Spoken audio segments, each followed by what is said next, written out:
The first step to setting up spatial audio in the Unreal Engine is ensuring the right plugins are enabled. As of version 4.24 of the Unreal Engine, the Oculus Spatializer is disabled by default. So we're going to need to go into Edit and search plugins for Oculus Audio. When you find it, click the checkbox to enable it, and then restart the editor. Next, we need to make sure the project is set to use the Oculus Spatializer and Reverb. Navigate to Edit, Project Settings, Platform, Window, Audio. The same settings for Quest development is under Android Audio under Platforms. Select Oculus for the Spatialization plugin and Reverb plugin. This configures the project to use our audio technology. Now let's restart the engine for the change to take effect. Once the project is set up, we're ready to add spatial sound to our scene. Import a sound into the content browser and drag that asset into the scene. Now we're going to attach it to a cube in the middle of the scene. Create an attenuation settings object by right-clicking in the content browser and select Sound Attenuation Actor under the Sounds category. Sounds, Sound Attenuation. Well, now drag that to the sound. So now that we have a sound, there's attenuation settings. Drag that here. Next, open the attenuation settings. In the attenuation settings, set the spatialization method to binaural. Then, add an Oculus Audio source settings to the spatialization plugin settings. Use the Oculus Audio source settings to configure the properties of your spatial audio source. Be sure to enable early reflection and attenuation, as these are the features we will be utilizing. Okay, now we're going to see the power of spatial audio in action, such as when an actor moves away.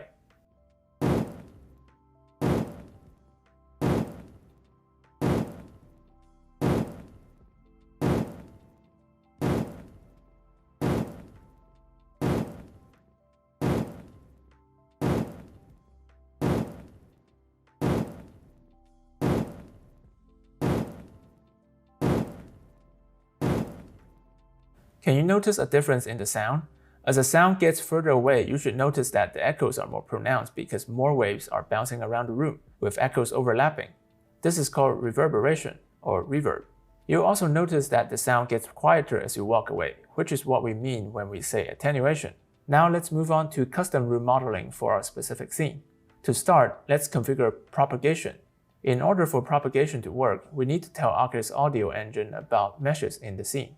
The Oculus Audio Geometry component stores scene geometry in a way that the sound engine can recognize and process scene and material data, so they can more accurately simulate the environment that you're creating.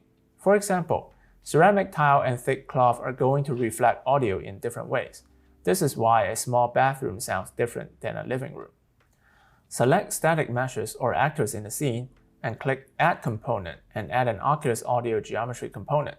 Now it's important to select acoustic properties of this material because they shape how the environment sounds as we just explained. Add an Oculus Audio Material component as well. For complex objects with many children, Include Children can be selected to add children recursively to the simulation. Each child can have its own acoustic material, but please note that children cannot be transformed independently of their parents. If that is required, we need to apply a unique Oculus Audio Geometry component to each individual child. We won't go over any blueprints in the course because there's no need to. We're adding the components to the static meshes through their instances. If we wanted to create a blueprint so we only had to do this once, we could do that. But it's the same process as doing it individually on the individual assets.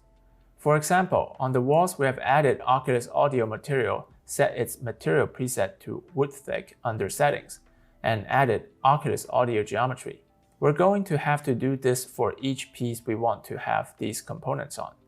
If we create a blueprint, it's the exact same process, so it isn't really necessary to do it once and have to change the mesh each time. We have only done this for the wood wall section to demonstrate. Even though landscape and BSP objects cannot have components, they can still be added to the simulation with the Oculus Audio Landscape and Oculus Audio BSP components. Simply attach these to any actor in the scene. Bear in mind that anytime we use acoustic simulation, we're going to encounter design constraints. Consider, for example, that we have a character in our game who is going to deliver an important monologue. If this character moves out of earshot, Players might not hear the monologue, causing them to miss crucial information. There are many potential fixes for this. One might be to use a walkie-talkie sound source positioned on the player's shoulder, which fades in as the speaker walks away. That is just one example among many possible options, but the point is to make sure you're considering these constraints as you use acoustic simulation. Even seemingly small design decisions can make or break spatial audio in games. We'll now walk through how this all sounds in VR. Inside of the C7_lobby map, we'll start off as the VR template player. The focus is on the sound for this course, not anything we have created. If you teleport to the right Oculus sensor and pick it up, we can tell audio is also playing by the little animation. Once we put the sensor down, audio stops. If we teleport to the left wall section, we can demonstrate standard audio.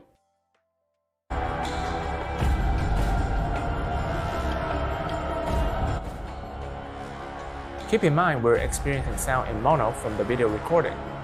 This is different from what we experience in the Rift. At the left wall section, when we turn our heads, we can't really hear change in left or right.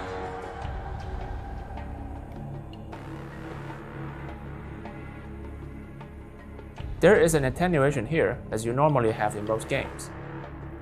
There's a little bit of change, but it's minimal. The audio is much tinier, and we don't get any kind of bouncing.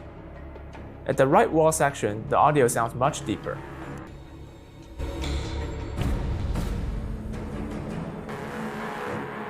Here, we're using wood thick for the sides and concrete material for ceilings and floor.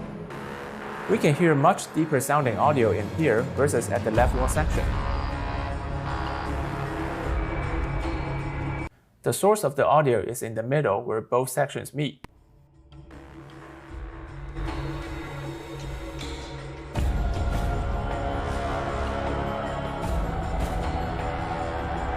In the next module, we will be testing and debugging our spatial audio.